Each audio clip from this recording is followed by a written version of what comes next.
검찰 소환 날짜 통보에 삼성동 사저도 긴장감이 감돌았는데요. 변호인단을 꾸리고 검찰 수사대회에 들어갔습니다.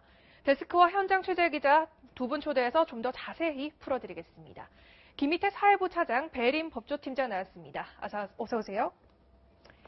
네, 자, 오늘 어떻게 박 대통령 측이 검찰 소환에 나가겠다 이렇게 얘기를 한 건가요?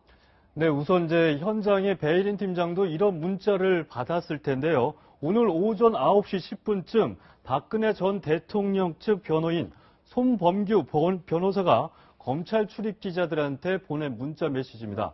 앞으로 최대한 소상히 보고드려 기자님들의 노고를 줄여드리고자 한다. 참 소상히 보고드리고 노고를 줄여드리겠다. 그런 내용이 있었고요. 또 다른 문자 메시지인데 소환 일자가 통보가 되면 특별한 사정이 없는 한 박근혜 전 대통령 적극 응해서 수사에 협조할 겁니다라는 내용이 있었습니다. 이후 9시 40분쯤 검찰이 박근혜 전 대통령의 소환 난자를 정해서 통보를 했고요. 이에 대한 답 문자도 왔습니다. 오후 3시 40분쯤 박근혜 전 대통령 측 변호인 측이 또 이런 문자를 보냈는데 박 전 대통령은 검찰이 요구한 일시에 출석하여 성실하게 조사를 받을 것이라고 했고요. 또 다른 문자 내용이 있었는데요. 오후 21일 9시 30분에 변호인들은 검찰 수사 과정에 필요한 자료를 제출하는 등 재반 절차에 적극적으로 협조를 하겠다라는 문자 메시지가 있었는데요. 특검 수사, 이 헌재 때에도 이 박근혜 대통령 대리인 측 변호인단이 굉장히 막말 논란도 있었는데 이런 문자를 받아든 검찰 출입 기자들 약간 좀 의아해했는데 배림 팀장 어떻습니까? 네, 한마디로 과거에 비해 수사기관에 고분고분해졌다 이런 느낌을 받았습니다.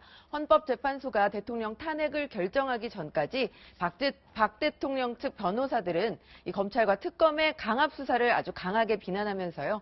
수사 자체를 부정했습니다. 하지만 이제 13가지나 혐의를 받는 민간인 피의자 신분이 됐고 구속 수사까지 받아야 될 위기에 놓여 있습니다. 무엇보다도 박 전 대통령은 검찰에 구속되는 상황이 지금 가장 우려스러울 겁니다. 이번 국정농단 사건의 핵심 인물들이 줄줄이 구속돼 있는데 혼자서만 수사를 부정하는 것은 전혀 도움이 되지 않는다고 판단하는 것으로 보입니다. 박 전 대통령은 과거와 달리 변호인들과 수시로 지금 연락을 하면서 수사를 대비하고 있다고 합니다.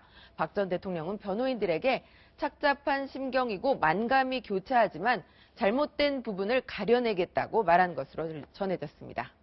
네, 이게 박근혜 전 대통령 변호인단이라고 하면 이 두 사람을 빼놓을 수 없을 것 같은데요. 특검 헌재에서 막말 논란의 중심에 섰던 서석구 김평우 변호사는 이번에 구성된 변호인단에 들어가지 않았던 것으로 파악이 됐고 있는데요. 그래서 일부러 대통령 측에서 뺀 게 아니냐는 얘기도 오늘 현장에서 좀 나왔던 것 같습니다. 서석구 변호사는 채널A와의 통화에서 변호인으로 요구는 받았는데 자신이 안 한 것이라고 주장을 했습니다. 서석구 변호사 이렇게 얘기를 했는데요. 특검 수사에서 나를 세운 부분이 대통령께 누가 된 것 같아 검찰 수사에서 자신이 빠졌다. 내가 빠지는 게 대통령에게 도움이 될 것 같다라는 얘기를 했는데 변호인단 현재까지 좀 어떻게 구성이 됐습니까, 배 팀장?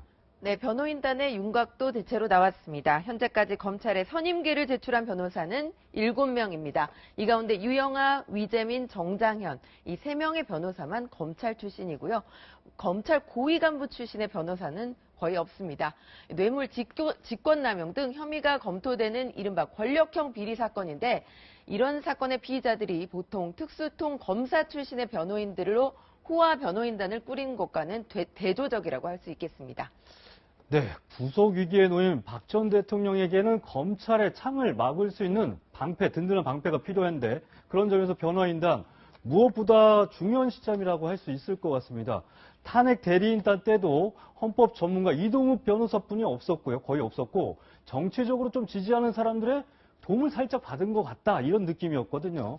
결국 막말 논란들이 이어지면서 대통령 탄핵 심판에서 불리하게 적용했다는 해석들도 많이 나왔는데 때문에 이번 변호인단 어떻게 보면 일반인 박근혜 전 대통령에게는 막강하게 꾸려져야 되는데 그런 점에서 오늘 검사장 출신 최재경 전 청와대 민정수석에게 러브콜을 보냈다는 얘기가 현장에서 좀 나왔는데 최재경 전 수석 입장이 좀 정리가 됐습니까? 네, 최재경 전 수석은 박 전 대통령 주변에서 보이는 유일한 특수통 검사 출신 변호사입니다. 이 검찰총장 후보로 거론됐었는데 2012년 대검 중수부 폐지 문제를 두고 한상대 당시 검찰총장과 대립하면서 이른바 검란의 중심에 섰습니다. 결국 검찰을 떠났고요. 최순실 국정농단 사건이 일파만파 확산되던 때 이 박 전 대통령의 요청으로 청와대에 들어갔습니다. 최 전 수석이 박 전 대통령의 변호인 역할을 할 것이냐 오늘 관심이 쏠렸는데요. 오늘 오후 최 전 수석과 통화를 해봤습니다. 의사를 확인해봤는데 최 전 수석은 아직까지 정식으로 변호인으로서 도와달라는 요청을 받은 적은 없다고 밝혔습니다. 박 전 대통령을 그럼 도울 것인가 이렇게 물었는데요. 도와는 드리겠다 이렇게 말했습니다. 이런 최 전 수석의 답변에 비춰볼 때 박 전 대통령의 변호인단에 들어가는 것보다는 박 전 대통령에게 법률적 조언을 하는 방식으로 측면 지원할 것으로 보입니다.